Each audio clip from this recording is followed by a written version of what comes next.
Hello, my name is Burke Hedges, author of the best-selling book, The Parable of the Pipeline.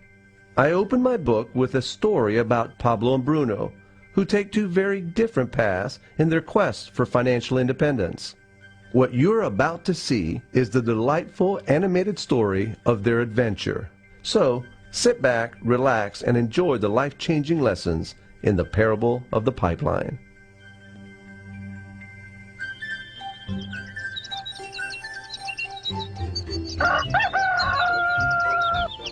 Far away, in a small village, near a beautiful valley, lived two friends, Pablo and Bruno. They were both young and dreamed of a better life for themselves. They'd often discussed their dreams about how they would become the most successful men in the village. They weren't afraid of hard work, and they searched for opportunities to help realize their goals and achieve their dreams. One day, an opportunity presented itself.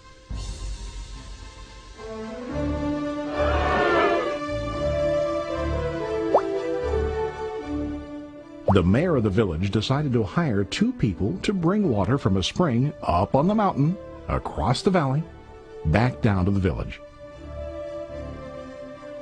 They were to be paid based on the amount of water delivered to the village. Bruno and Pablo enthusiastically got to work. Every day, from morning till evening, they carried buckets to and from the spring. They worked hard, carrying water to the village. In the evening, they'd return home with their day's wages.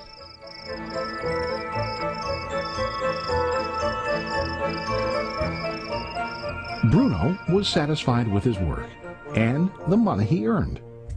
He was sure that with this work he could achieve his dreams. Bruno thought that to increase his wages he could use bigger buckets to bring more water each trip.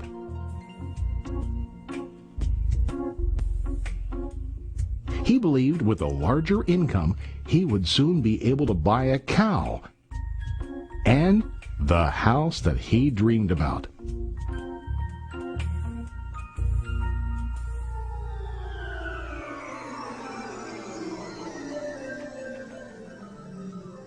Now Pablo was not satisfied. At the end of the day, his back and hands ached, and he was exhausted. He was looking for an easier way to earn more. One day an idea occurred to Pablo. He imagined building a pipeline to deliver the water from the mountain spring to the village. With this pipeline, he could get more water to the village without carrying buckets back and forth from the spring to the village. Soon, he got very excited about his idea and began to plan. Pablo, of course, shared his idea with his friend Bruno and asked him to join with him to work on and help build the pipeline. Bruno thought the idea was crazy. All Bruno could think about was what his money could buy today and how to get it quicker.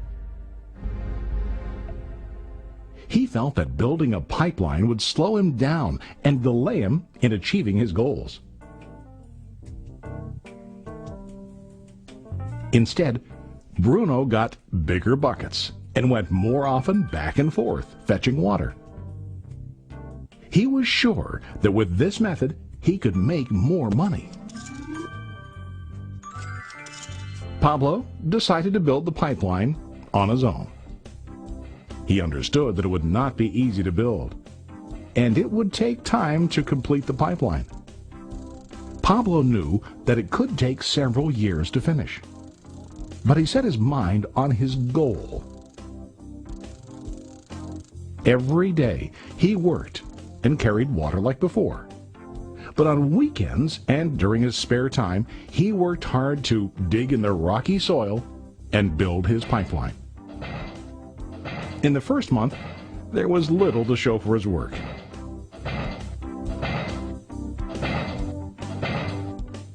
Bruno and the villagers laughed and teased him. They called him Pablo the Pipeline Man.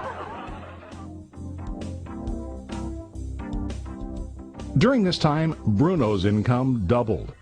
He already bought a cow and a bigger house. His lifestyle changed. He now spent time after work in the bar, enjoying his hard-earned wages from delivering water.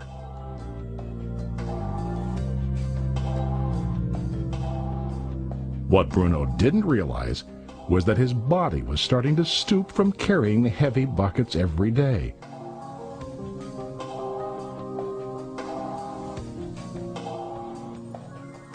His face looked worn and his body tired.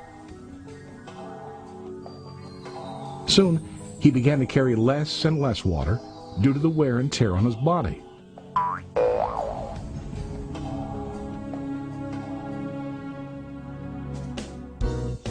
Month after month, Pablo worked. Soon a year passed, and then a second year. Finally, Pablo finished his pipeline. He now used his pipeline to deliver water to the village instead of carrying buckets. Pablo was now earning more money than ever before. The water continued flowing to the village, while Pablo wasn't working.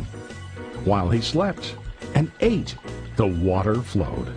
Pablo was happy and proud of his insight, persistence, and hard work. Now his income flowed as long as the water flowed through his pipeline.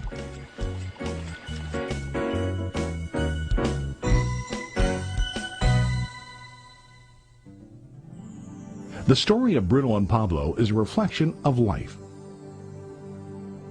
Their jobs symbolize what most people do to earn money. Bruno gets his money using buckets. He goes back and forth, carrying his buckets from the spring to the village in exchange for money. To increase his income, he either has to go more frequently to the spring or to use larger buckets.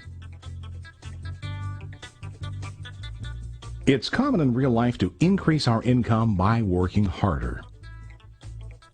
For example, working overtime or getting a second job. We also increase the size of our buckets by accepting a higher paying position, which often includes spending more time on the job.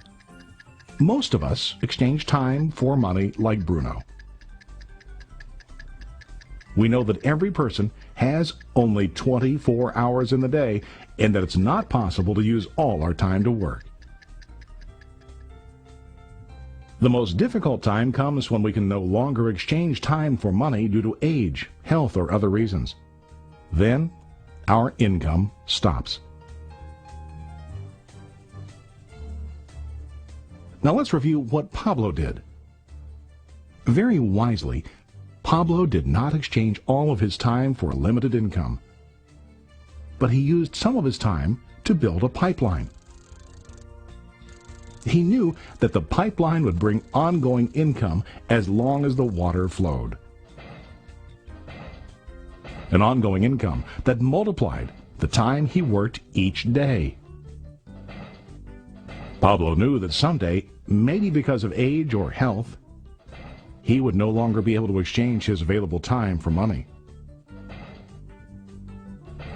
Pablo knew that if he could make his idea of a pipeline work, then he only has to do the hard work of building the pipeline. After the pipeline was completed, Pablo was able to monitor and maintain the flow of water to ensure that his income will continue. Pablo has shown us that to earn an income, we don't always have to directly exchange time for money. There really are better ways. How about you? Are you still like Bruno, who directly exchanges time for money? Or do you want to be like Pablo, building and maintaining a pipeline for ongoing income? If you are interested in the idea of building your own pipeline,